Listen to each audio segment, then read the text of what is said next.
Good morning, everyone. Welcome to Level Up Live for Limitless Leaders. I am Simone Elbow, your host and leadership strategist. It's been a minute, but it's good to be back in your company. If you are joining for the replay, thank you so much for scrolling and stopping on this live show where we talk about all things leadership and leadership development. My aim is to cultivate limitless leaders who impact global work cultures for positive change. And I believe that we can transform our organizations through effective leadership. So, without further ado, we are starting a new series today on power, position, and place. How leaders, limitless leaders, use power for good. And this is something that is very interesting to me. I think leadership and power go together. A lot of times we see leaders abusing power and feeling that because I am a leader, I can throw my weight around and I could boss people around and tell them what to do and just really wreak havoc in organizations. And so I want to bring some balance to that conversation because we do have power as leaders, but how do we use that power and how do we use it to effect positive change and transformation, not only in our organizations, for our organizations, but also for the people around us? How do we use the power and the authority that we have to really make a difference? Now, so let's look at this quote, and maybe let me change the way this is laid out so you can see it a bit better. Limitless leaders have a completely different concept and use of power. Limitless leaders have a completely different concept and use of power. Whenever I teach anything or facilitate leadership development or retreats or anything of that nature, I always start with beliefs, your leadership beliefs, because we lead from the inside out. That is something that you will hear me say all the time. We lead from the inside out. We lead from how we think about leadership. And one thing that I've noticed, and I think I'm going to have to do a study on this or something, but I think that when we get into a leadership role, and sadly, many times we are not prepared to get into a leadership role. That's a whole different conversation. I think I would have done a series on the importance of leadership development and preparing new leaders to get into leadership. So quite often we're not prepared. And so we resort to our default setting when it comes to leadership. We resort to either the kind of leader that we would have experienced already, and that could be our parents, that could be teachers, that could be on a previous job, or we resort to the way you like to be led. So if we're not prepared to start thinking about what I believe leadership is, then we will lead from probably one of those two places. So limitless leaders have a completely different concept and use of power. When you are limitless and you are authentic and you are purposeful and you are strategic, which is what I believe being limitless is, then you think of power in a different way. Power should really be your ability to influence the people and the environment around you. So your power is used to leverage for change, leverage for results. It should not be used to beat people around the head and to push your chest out and say, hey, don't you know I'm the boss? Hey, you should listen to me. Don't you know who I am? And I'm sure you probably have experienced some leaders like that. When you have to tell somebody that you are what you are, then you're not really saying much. because people ought to be able to see and experience who you are without even opening your mouth. That's going to be a whole other series that I'm going to talk about, leadership presence.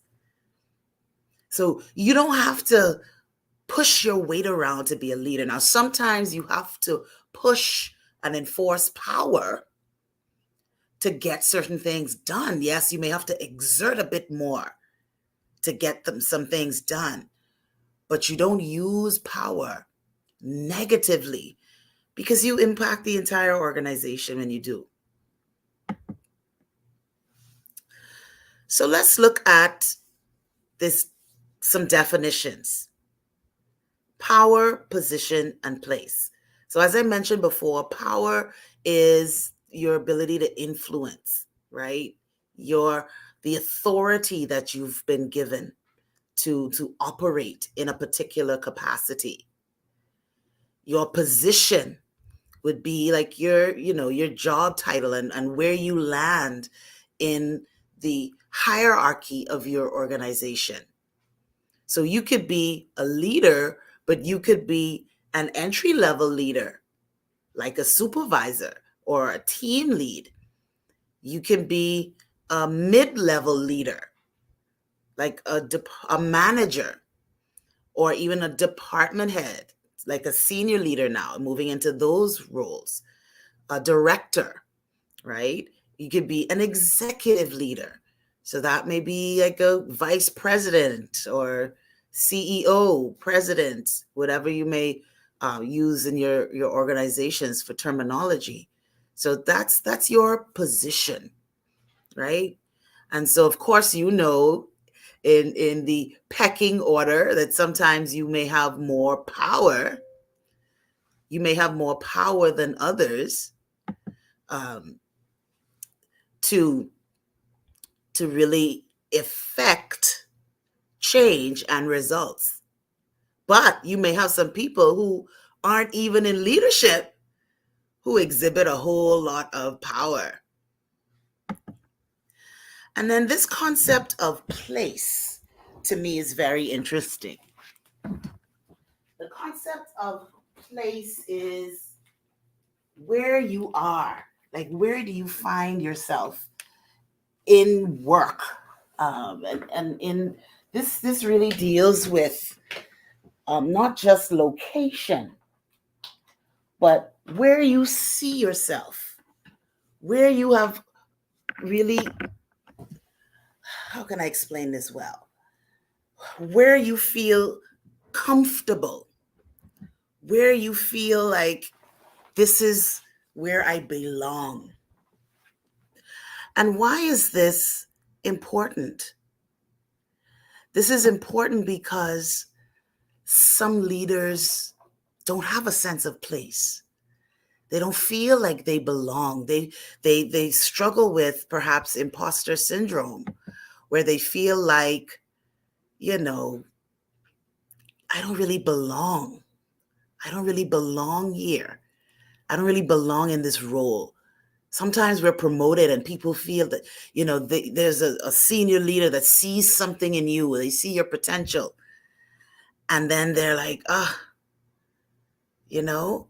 they see this in me, but I don't really see this for me, And so as a leader, you have to have a strong sense of place in knowing that you belong in the role that you're in so that you can effectively leverage your position and the power that you have. And we're going to dig into that some more. These are some concepts that I want you to start thinking about as we dig into this topic and start to be more observant of what's happening in your organization and what's happening with you as a leader and how you relate to power, position, and place. Do you feel like you belong? Where are you in the scheme of things in your organization? And how do you see power and how do you use power? And so when you have opportunity to level up and be a leader, you have to ask yourself, why do you want to be a leader? Is it because of the perks? Is it because of perceived prestige? Is it because of the benefits, the compensation? Absolutely. The benefits and compensation and all of those things are great. But at the end of the day, you have a responsibility. You have a responsibility to execute. You have a responsibility to inspire and to develop people. And you have a responsibility to obtain results for your organization. So it's more than the glamour and the glitz. And people will tell you, some people will be like, you know what, if I could just do a normal job, I would get out of this leadership thing, because this is a lot of pressure and it's a lot of work.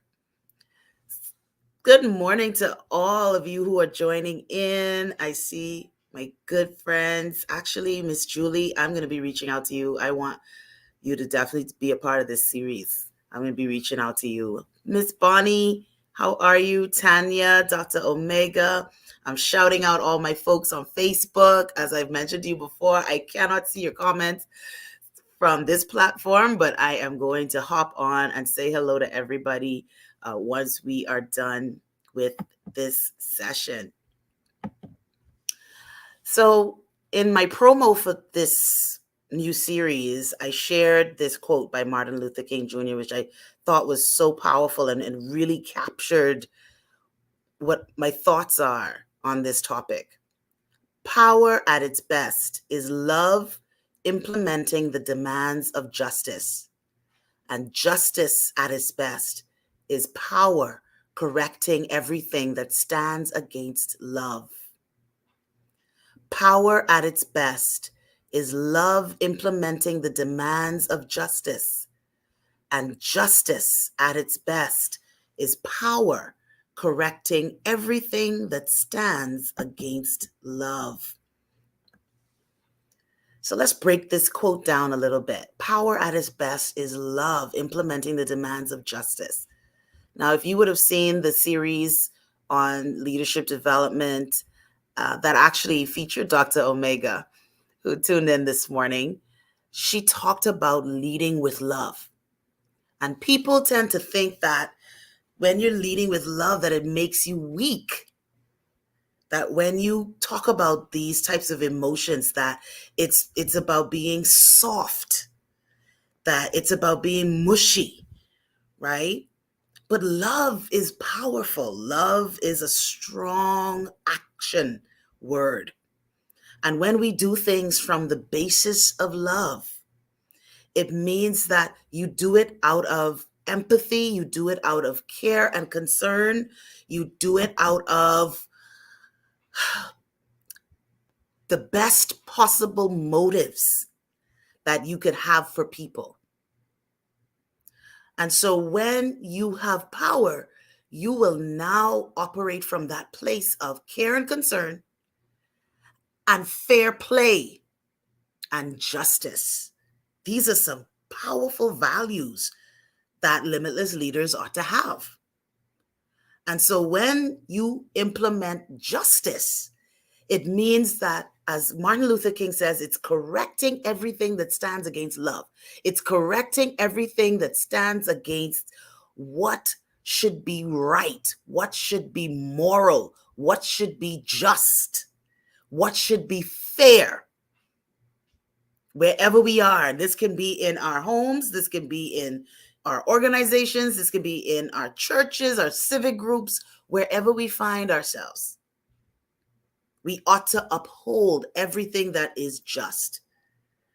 I am a very proud Rotarian, and in the Rotary, we do what is called the 4-way test every single meeting.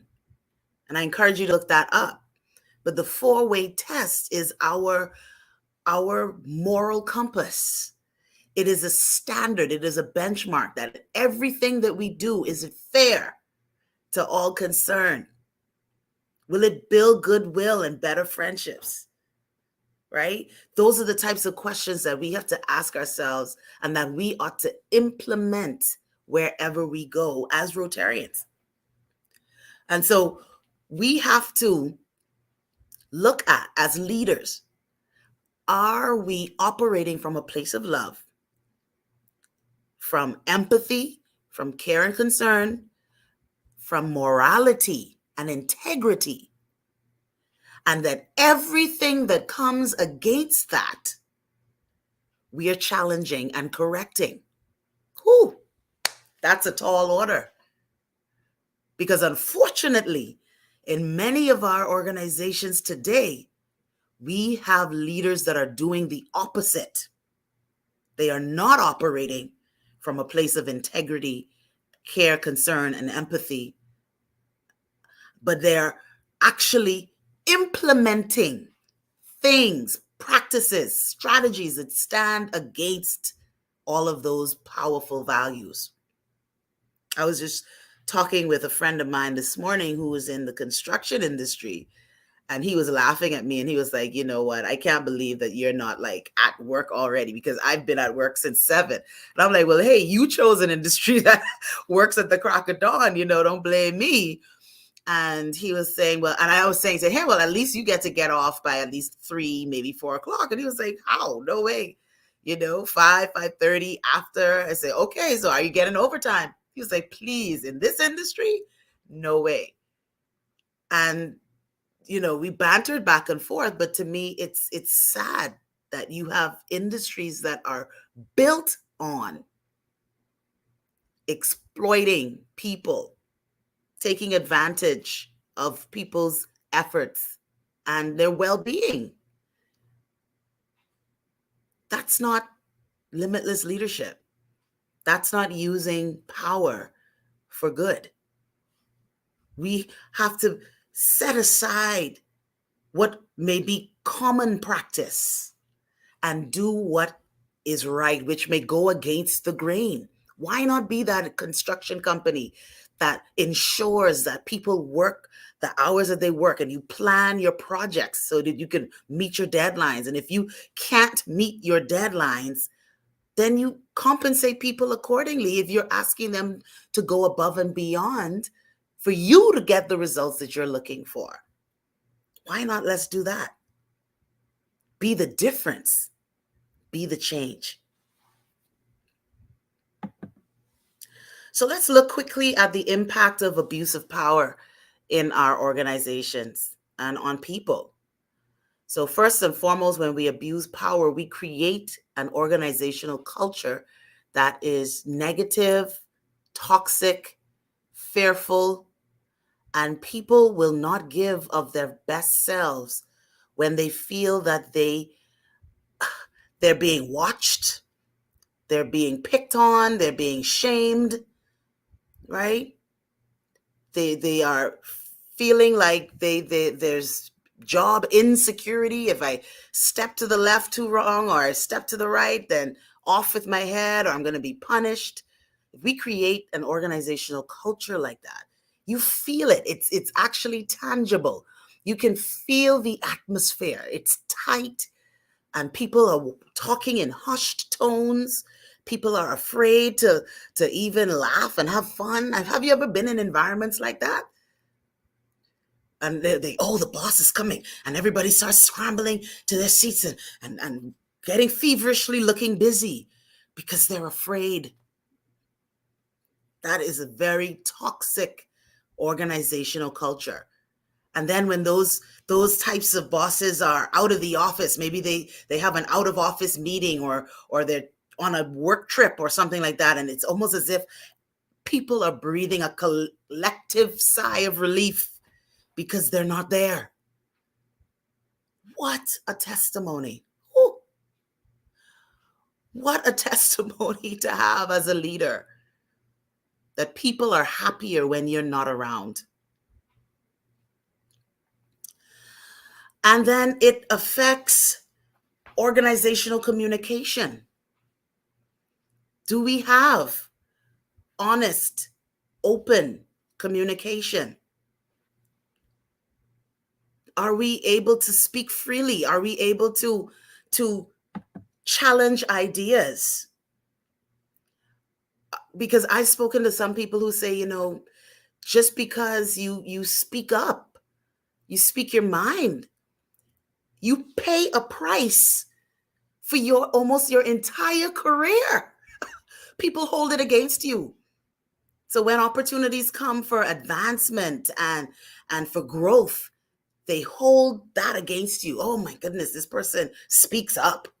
Oh, they're a dissenter. What age are we living in when people can't even speak their minds and people can't be honest? Do you want to be surrounded by yes people? Do you want to be surrounded by people who just are like lapdogs? They just sit and wait for your every word and they agree with everything that you have to say? That's the type of people you want around you? That's not diversity. You should also be able to embrace diversity of thought, diversity of expression. That's how we innovate. That's how we create when people are divergent, right? Not disruptively so, but when people can say, well, here's a different way of doing things. If people are afraid to actually say it, how are we going to get results and do well? We're not going to do that. And so when we abuse power, we inhibit our organization's ability to communicate effectively. And we also impact our organizational relationships. Work becomes, and this is tied to the culture, work becomes a minefield. And you're tiptoeing around just trying not to set a bomb off, right? Where you're just trying to, let me just stay out of the way. Let me not get in trouble.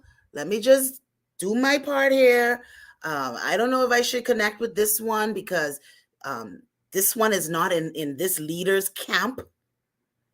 And so I don't want to be out of sorts with the leader, so I can't associate with this person because then I'll be out of favor with that person because the leader doesn't like that one. Like, come on.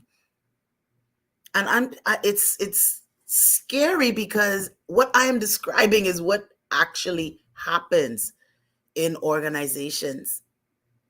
So our relationships are not healthy. We build things based on things that are not authentic, or we're training people to act in inauthentic ways, and we encourage things like using people maybe because I need what they do well, but I'm really not interested in them, and I have no intentions of doing anything good for them.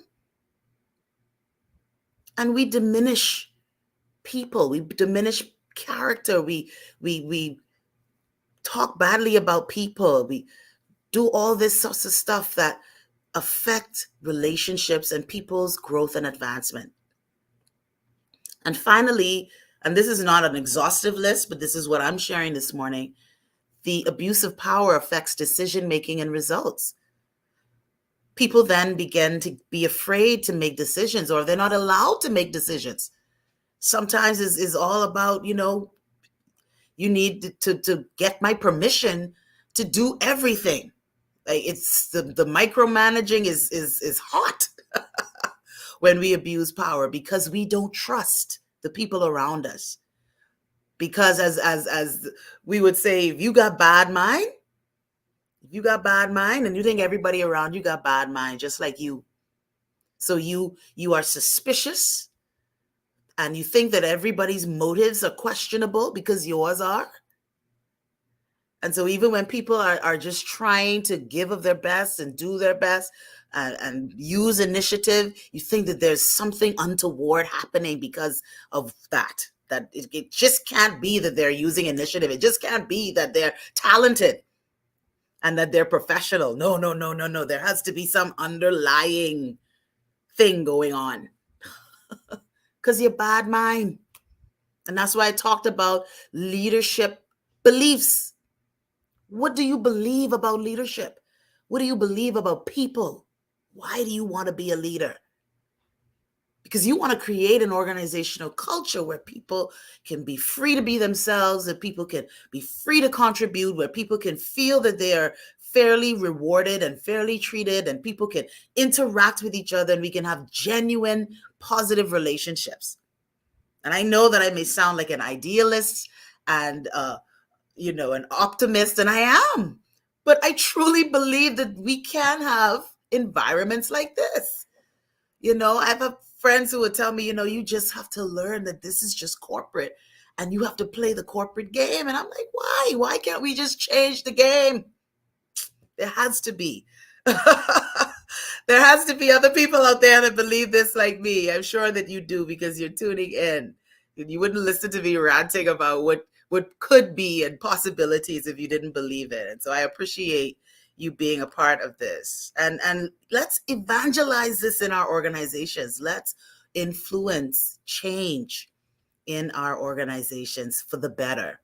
Let's use power for good. So if you follow this show, you know that I always give a coaching challenge at the end. And so here's your coaching challenge for the week. How do you see and use power?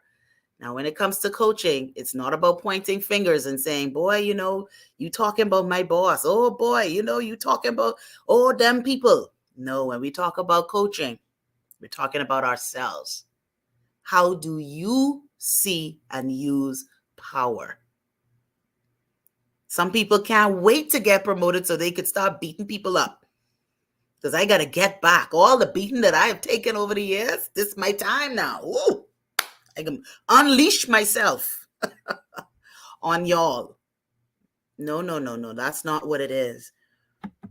One of my favorite leadership stories, and I'm going to close on this, is from the Bible. And it was Joseph. And we talk about Joseph. We know his story. He had some dreams that prophesied his elevation in life. And the people around him hated him for that. They hated the relationship that he had with his father. They hated the fact that he may become prominent and be elevated over them. And so they plotted against him and they sold him. They sold him, their own brother, as a slave. And Joseph had one negative experience after the other. After being sold as a slave, working as a hired help as a slave in a home, he was sexually harassed. He was falsely accused and thrown into prison as a result of it. And then in prison, he became elevated to Prime Minister of Egypt. And there's so many things that we can take out of his experience of how to deal with negativity, how to continue to bloom where you are planted, because some of you feel like you are in a pit. Some of you feel like you are in a prison. Some of you feel like you are an indentured servant, that you are working in an environment where you're not seen, you're not heard, you're not appreciated. But what impacts me the most from a leadership perspective in the Joseph story is the power of forgiveness.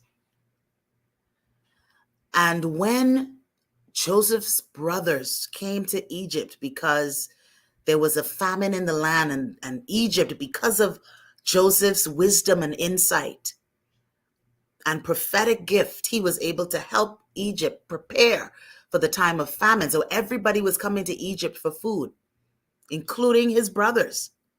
Joseph recognized them right away. They didn't recognize him. But he did not abuse his power. He had the prime opportunity to kill them all. And I'm being very, very graphic because that's the truth. He had the power to order people, and no one would have been none the wiser. He could have thrown all of them into prison. He could have gotten his revenge. He was at that prime moment, that crossroad of decision. Do I listen to that devil or that angel on my left and right shoulder? He was at that moment. How do I handle the power that I have? And my constant prayer is, Lord, give me a heart like Joseph. Because I don't ever want to get into a place where I can abuse the power that I have. because of how I was treated. And so this is my challenge to you this week and beyond.